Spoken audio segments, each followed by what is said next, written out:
Bonjour à tous et bienvenue dans le studio de la Sphare Jeune pour cette nouvelle session de podcast. Aujourd'hui, nous avons la chance d'avoir le professeur Gaïa qui va nous parler de Biblio, puisque en effet, vous allez nous présenter le score de propension.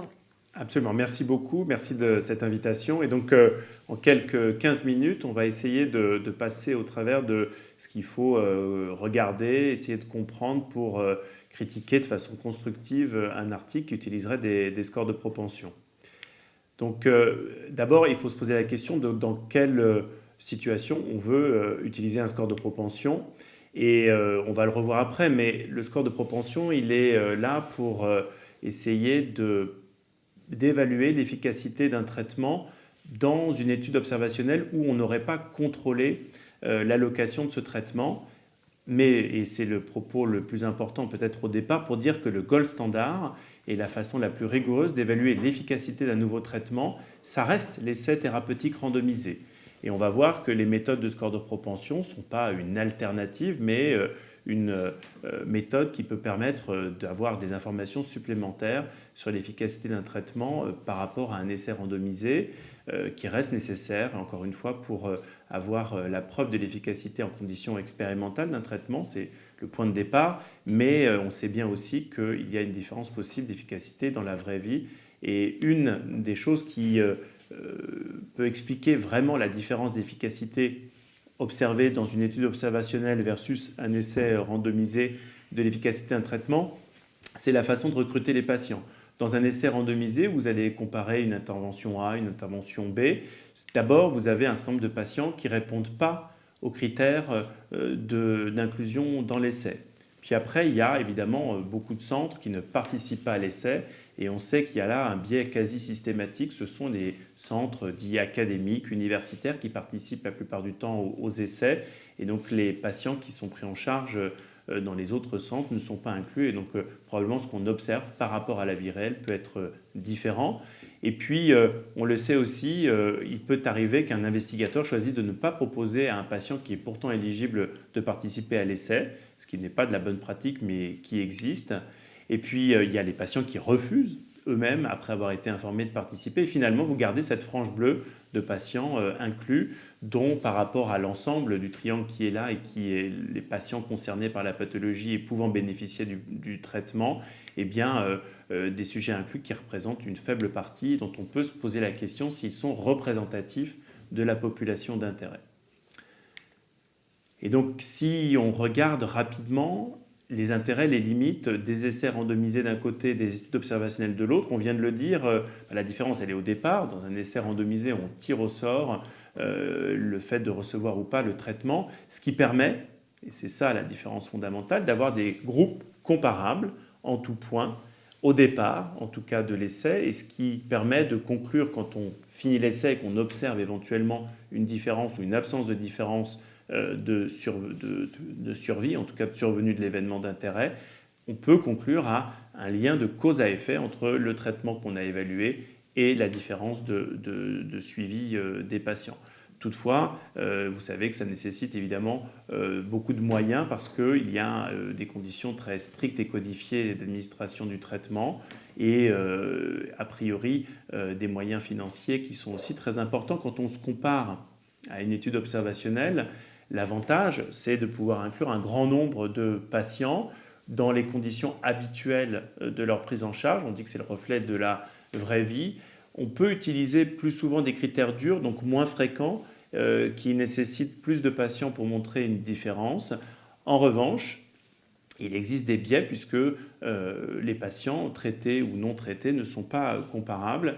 Et tout l'enjeu, et on va le voir, des scores de propension, c'est d'essayer de prendre en compte les différences de caractéristiques des patients dans les deux groupes traités ou non traités.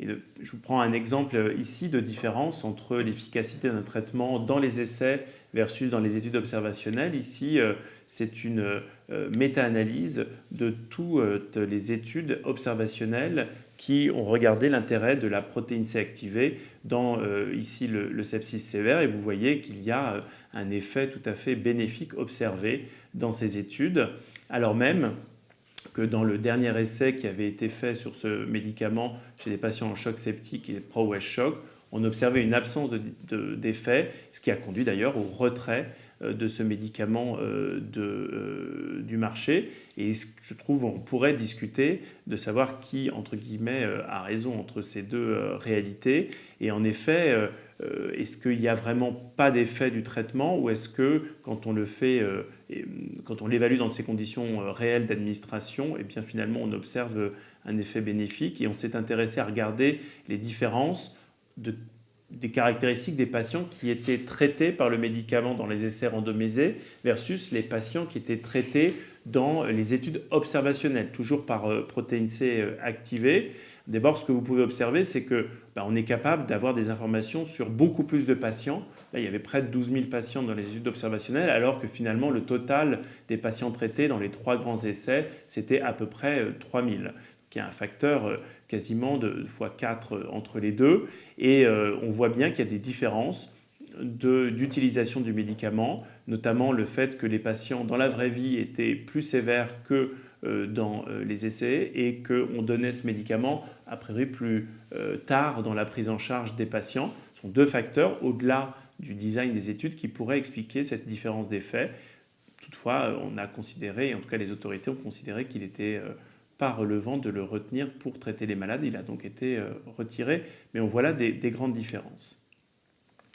Et donc, en un mot, avant de regarder spécifiquement les scores de protension, qu'est-ce qu'on peut retenir de la place des études observationnelles dans l'évaluation de l'efficacité de traitement?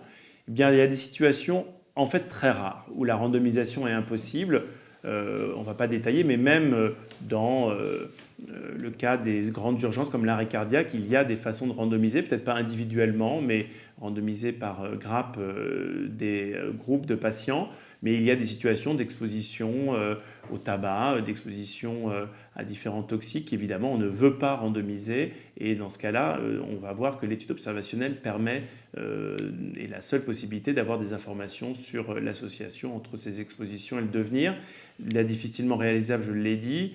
Et puis l'autre grand pan, c'est de dire, OK, j'ai un médicament dont j'ai montré l'intérêt dans des études très protocolées. Maintenant, je veux voir quel est l'effet de ce traitement dans les conditions réelles de son administration. Et c'est les essais de phase 4, les études de phase 4, quand on s'intéresse à la tolérance du traitement, eh bien là, il faut passer dans un temps long et des grands nombres de patients, puisque les effets indésirables sont habituellement rares. Alors, il y a une différence qui, quoi qu'il en soit, va persister, c'est que, et je l'ai déjà dit mais je le répète, la seule différence dans un essai randomisé entre le groupe expérimental et le groupe contrôle, c'est le traitement reçu. Et dès lors, si vous observez une différence de devenir des patients, vous pouvez l'inférer au traitement. Et donc vous pouvez dire qu'il y a un lien de cause à effet entre le traitement reçu et le devenir des patients, alors que dans une étude observationnelle, les caractéristiques des patients traités et des patients contrôles sont différentes, et donc vous ne savez pas conclure à un effet ou une simple association entre le traitement reçu et le devenir des patients. Et donc si on prend un exemple pour essayer d'illustrer ce propos, ici une cohorte dans laquelle on a publié cette question de patients pris en charge pour une insuffisance cardiaque aiguë, donc principalement OAP arrivant aux urgences, et puis une comparaison entre le fait de recevoir ou pas des inotropes. Et ce que vous constatez quand on regarde de façon naïve et sans ajustement l'association entre le fait de recevoir des inotropes ou pas et la survie, on constate que la survie hospitalière est multipliée par 3 chez les patients qui reçoivent cette inotrope. Et donc, à partir de ces données, qu'est-ce qu'on peut conclure? Eh bien que les inotropes sont donnés aux patients les plus graves et donc les plus à risque de décès, ou alors qu'il y a un effet délétère propre expliquant la surmortalité, ou il y a possiblement une mélange des deux et que les deux sont partiellement vrais, et on va voir comment on peut arriver, grâce au score de propension, à essayer de répondre à cette question. Et donc la question, on va dire, méthodologique qui se pose dans ces types d'études, c'est comment regarder l'effet du traitement et le devenir des patients. Il y a 2 approches. Le modèle ajusté, l'analyse multivariée, qui consiste habituellement à regarder l'effet du traitement sur l'évolution des patients et d'ajuster ce modèle en prenant en compte les facteurs pronostiques habituels et on dit voilà, le traitement est associé au devenir des patients de façon indépendante aux facteurs de pronostic qu'on connaît habituellement, mais ça nous permet généralement de montrer des associations, là pas de lien de cause à effet entre le traitement reçu et le devenir. L'autre approche, c'est celle donc du score de propension qui, elle, va consister à modéliser non pas, ou d'ajuster, non pas sur les facteurs pronostiques, mais bien d'essayer d'expliquer ce qui a fait que le patient a reçu le traitement et de balancer et d'ajuster la probabilité qu'avait le patient de recevoir le traitement compte tenu de ses caractéristiques et une fois pris en compte cette différence de probabilité, regarder l'évolution sur le devenir des patients. On avait, je vous y mets ici la référence qui date un peu mais qui reste vraie, fait une revue qui a le mérite d'être en français sur l'intérêt et les limites des scores de propension. Juste un tout petit peu, très rapide, formalisme un peu stat, qui est que le score de propension, c'est une probabilité. C'est une probabilité pour chaque individu dans une cohorte observationnelle d'avoir reçu le traitement. Et encore une fois, c'est ça qui est important, qu'il l'ait reçu ou pas. Il y a des patients traités chez qui on aurait pu prédire qu'ils avaient peu de chances de recevoir le traitement dans la vraie vie, et puis des patients non traités qui avaient tout pour recevoir le traitement, et tout l'intérêt, ça va être de comparer et d'ajuster, de retrouver les patients qui se ressemblent le plus pour pouvoir les comparer, et c'est ce qu'on appelle la pseudo-randomisation, c'est de dire que l'objectif, c'est d'identifier puis de comparer des patients qui ont la même probabilité d'avoir reçu le traitement compte tenu de leurs caractéristiques. Là aussi rapidement, parce qu'on va le revoir, c'est un élément à prendre en compte dans votre analyse, mais il y a 4 techniques d'utilisation des scores de propension. L'appariement, qui est la façon la plus intuitive, je pense, de l'utiliser, c'est-à-dire je vais apparier un patient qui a reçu le traitement avec un patient qui ne l'a pas reçu et qui ont une probabilité proche de l'avoir reçu. Si je caricature, dans un essai randomisé où il y a 2 bras, vous n'avez pas besoin d'estimer le score de propension, vous le connaissez puisqu'il est pour tous les patients de l'essai de 50%. Tout le monde a une chance sur 2 d'avoir reçu le traitement. Et bien ici, il y a toute une distribution de probabilités et on va simplement comparer des patients qui avaient à peu près la même probabilité pour pouvoir à la fin obtenir 2 groupes, on va dire, balancés en termes de caractéristiques comme on le fait après un essai randomisé. Là aussi, c'est un élément important quand vous regardez et que vous lisez ce type d'article, il y a 3 hypothèses qui, si elles sont respectées, valident la méthode et évidemment si elles ne le sont pas, l'invalident. La première, et qui est souvent difficile à tenir, c'est que toutes les variables, c'est théorique, mais que toutes les variables qui expliquent le fait d'avoir reçu le traitement ont été mesurées, ont été incluses dans le score de propension. La deuxième chose, c'est qu'il y a une indépendance entre la réponse au traitement et le traitement reçu par les autres sujets dans cette cohorte. Et on connaît des situations où ça ne peut ne pas être respecté, mais je vais rapidement passer. Et puis, et c'est une dernière qui paraît un peu bizarre, mais chaque sujet a une probabilité non nulle d'avoir reçu le traitement. Évidemment, si le traitement il est donné sur un critère très dur et toujours respecté, vous n'allez pas trouver à apparier des patients parce qu'ils sont tous totalement différents et donc cette méthode-là n'est pas utilisable. Alors on avait regardé il y a aussi un petit moment dans la littérature, ça s'arrêtait aux années 2010, mais vous voyez ici depuis le début de la description de ces méthodes plutôt dans les milieux des années 90 et puis leur utilisation et dans la littérature médicale et d'anesthésie-réanimation, vous voyez un succès qui est énorme. Et dans cette revue que je ne vais pas détailler ici, on avait proposé plutôt dans la façon de rapporter et donc d'analyser avec des scores de propension un certain nombre d'étapes. La première était très rapidement de concevoir une cohorte où on allait être sûr de pouvoir avoir une mesure de tous les variables de confusion, comme je l'ai dit, parce que si vous faites ça sur des données existantes, peu de chances d'avoir mesuré tous les confondeurs potentiels.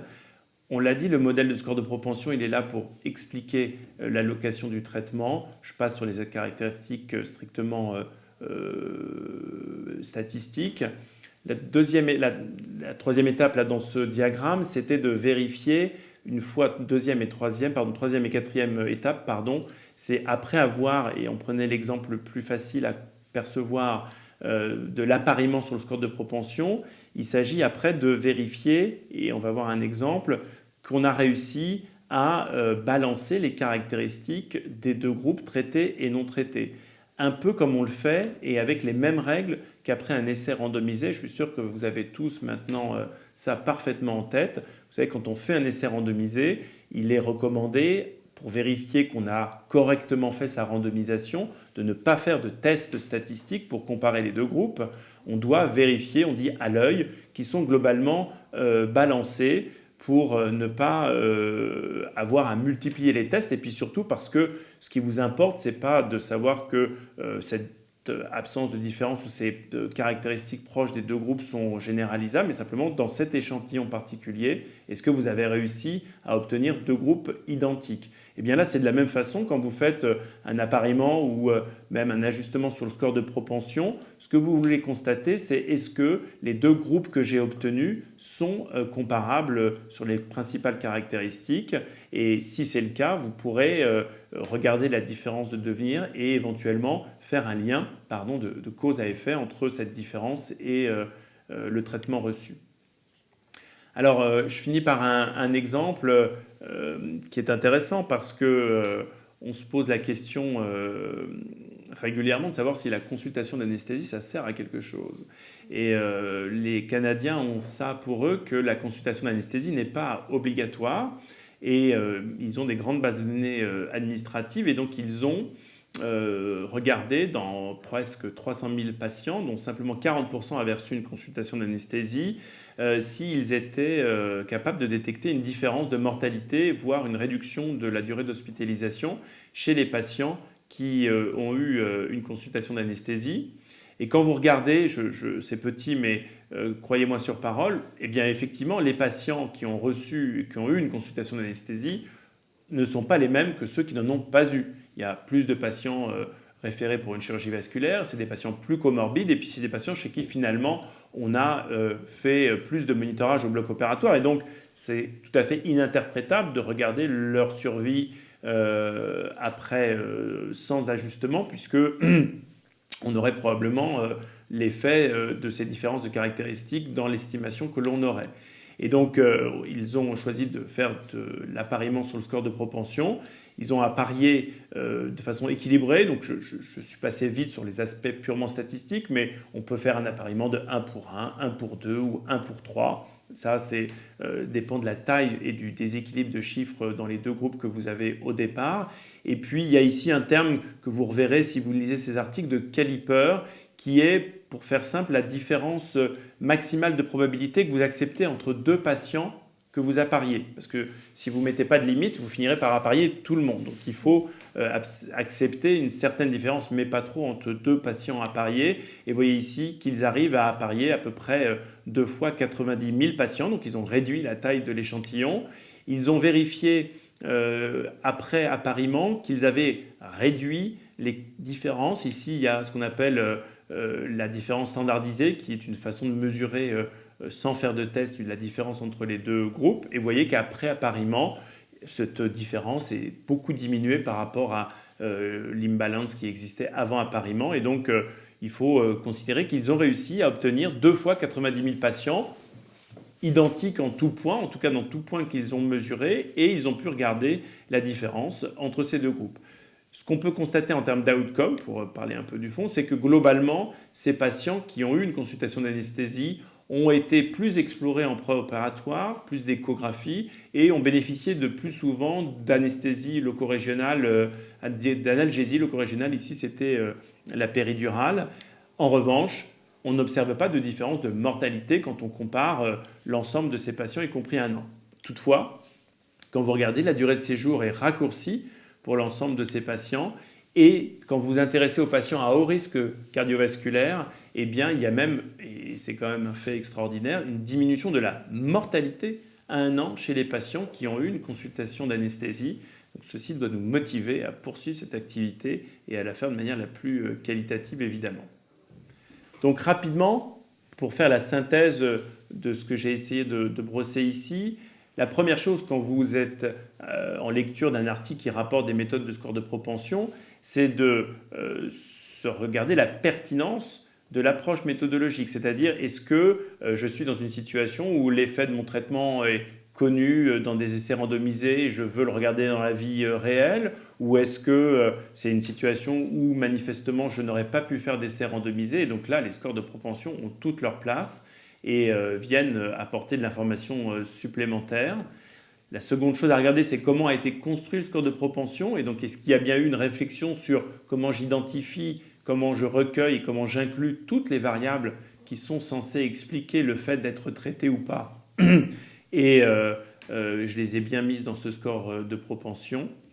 La performance du score de propension, je le redis une dernière fois, elle ne se mesure que dans la capacité qu'a eue la méthode à équilibrer les caractéristiques entre les patients qui étaient traités et les patients qui étaient non traités. Retenez ce terme de pseudo-randomisation. Et la façon de vérifier l'efficacité de cette pseudo-randomisation, c'est aussi de vérifier, comme dans un essai randomisé, globalement, sans faire de test, si l'échantillon que vous obtenez après application de la méthode est équilibré pour les caractéristiques que vous avez regardées.